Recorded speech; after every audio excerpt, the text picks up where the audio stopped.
はい、こんにちは。柴崎です。ねえ。はい、トマトちゃん、こんにちは。はい、お元気ですか？そう、よかった。はい、今日もね、柴崎もトマトちゃんも元気にやってます。ね、そうだよね。ちょっと嬉しそうなお顔しない？はい、よろしく。はい、よろしく。はい、さあ、トマトちゃんのご挨拶が済んだところで、じゃあちょっとね、降りててね。はい。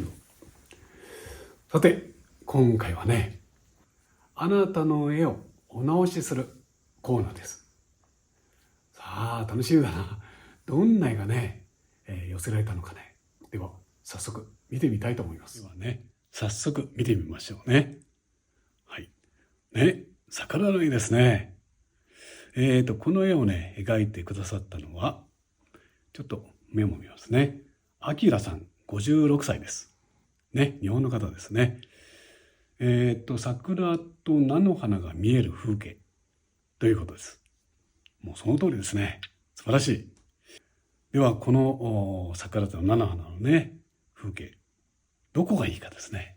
このね、桜がね、非常にしっかり画面の中に入ってるって、ここですね。うん。で、それに比べての話なんですけどね。柴崎はちょっと気になるとこ。それはね、こちらのね、ちょっと色変えようかな。どれでしょう。これでしょうか。こちらのこの菜の花なんですけどね。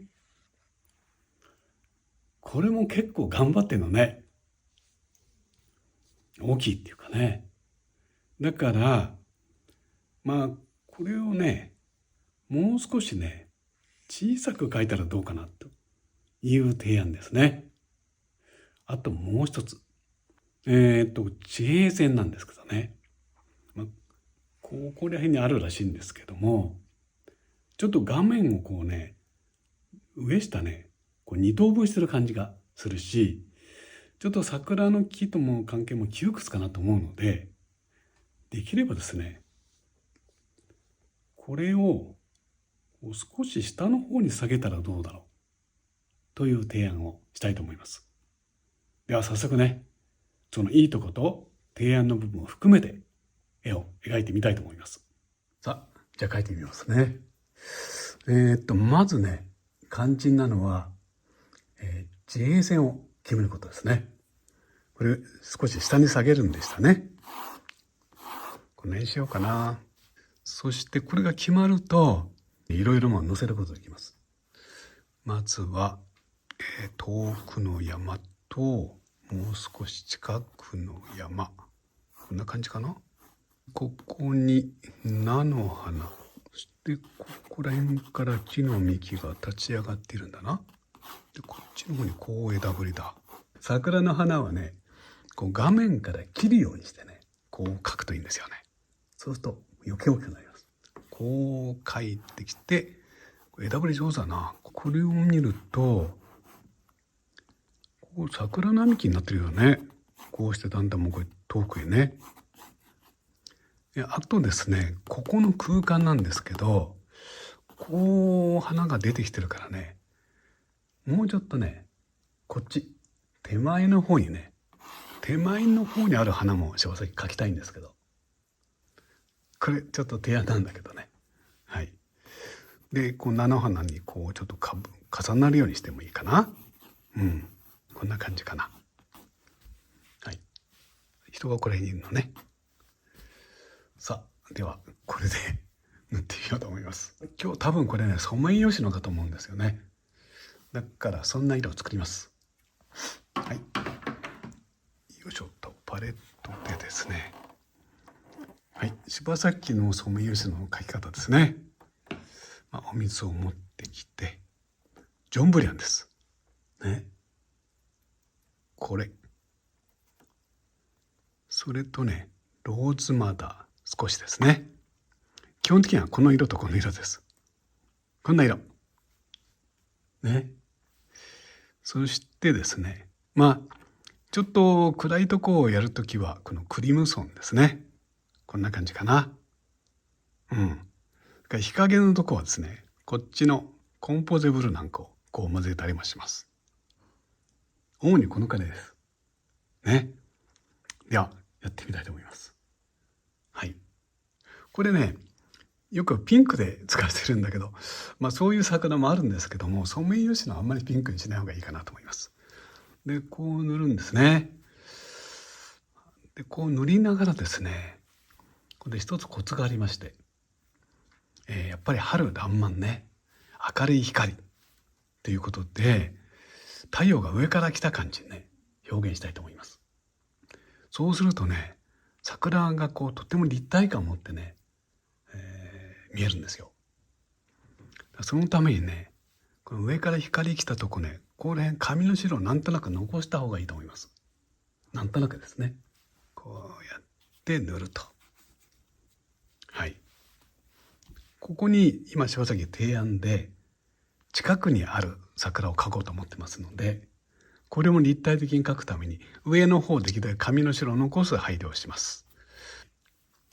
で、紙が濡れてるうちに、例えばクリムソンなんかの色を足した色ですね。ところどころこう加えます。はい。でもあくまでも上は紙の白、次が明るい花の色、そしてクリムソンなんかの入ったちょっと、濃いめの色ですね。3段階です。で、これは遠くの花ですよね。遠くの花は少しですね、ここにこのブルー系の色を混ぜて、干渉系にしてですね、このようにもう一回重ねてしまいます。はい。これはこう、パッとした塗り方ですね。はい、割り切って。さらに、この桜ですね、当然日陰のとこあるだろうということで、このブルーとクリムソンをですね、ちょっとこうしっかり混ぜたような、このくらいの色を作ってですね、これね、桜に塗るのにちょっと勇気のある色なんですけど、これをやるとやらないじゃ大違いなんですよ。どうしても桜ってね、こう明るく綺麗に描きたいって思っちゃうでしょ。それはね、このくらいで、ゴミが入っちゃった。このくらいの色をですね、作って塗るということも結構大事なんですね。はい。と柴崎宣言したので、もう一回。こう。見えた？こう。こうだよね。これをポッと置く勇気ですね。はい。これをどこどここう置くと、この明るいところが一層引き立ってくるんですね。こういうとこもちょっとこうですね。ちょっとこうだね。これが基本ですね。そして今度はね、空を塗りたいんですけども、空はですね、この元の絵よりももう少し暗く塗ります。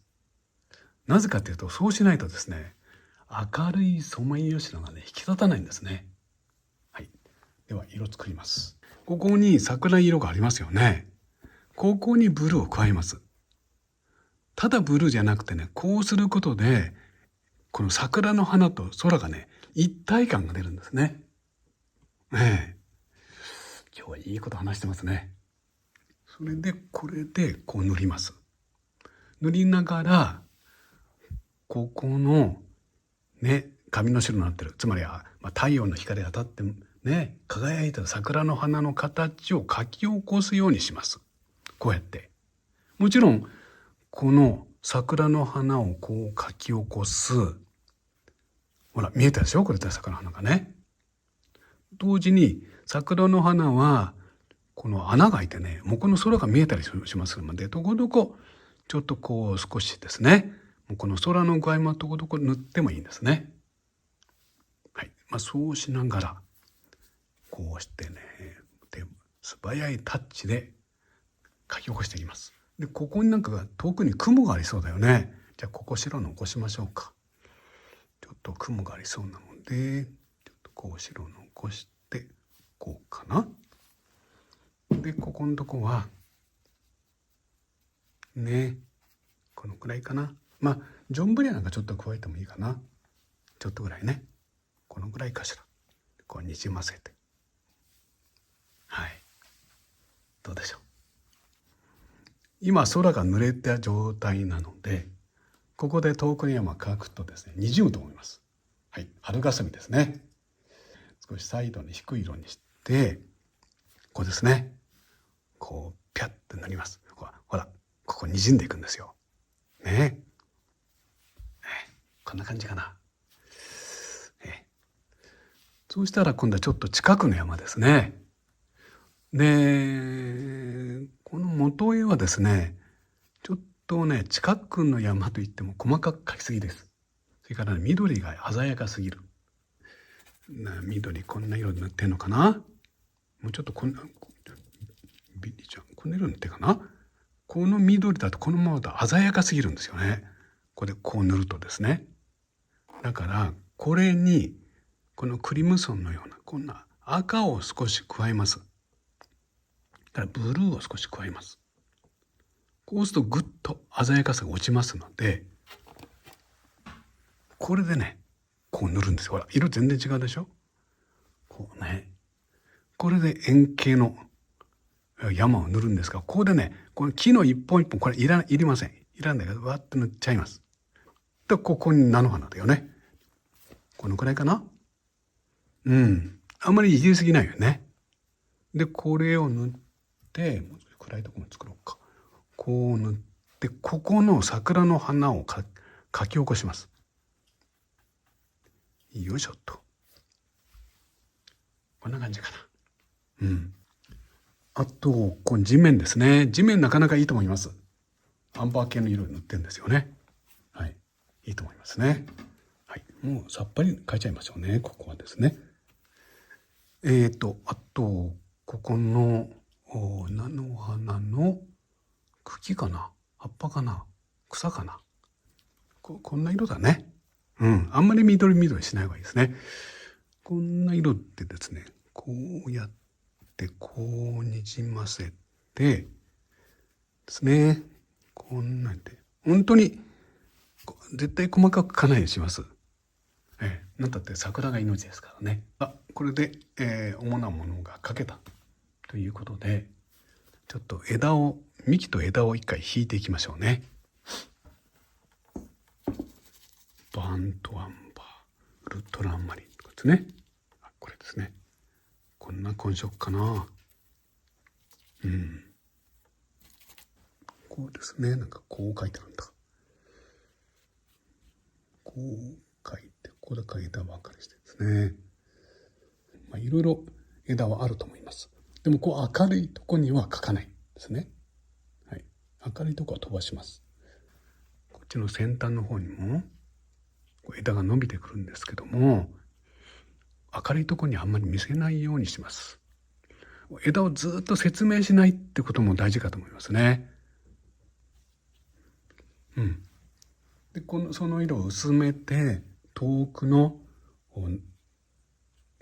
木のですね、幹を描く。これはもう非常に省略気味ですね。こんな具合かな。だんだん曖昧ですね。このいい加減で曖昧にするのはとても大事なんですよね。空間作るのに。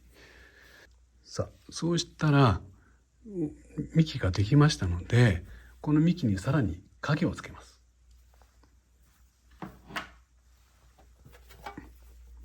ウルトラマリンをたくさん加えて、もっと暗くして、こういう花の下ですね。こういうところが特に日陰だろう。からこれ見るとこう光が下に見えますので、じゃあこちらがもうところどころ、特に手前の部分ですね、日陰を描くと。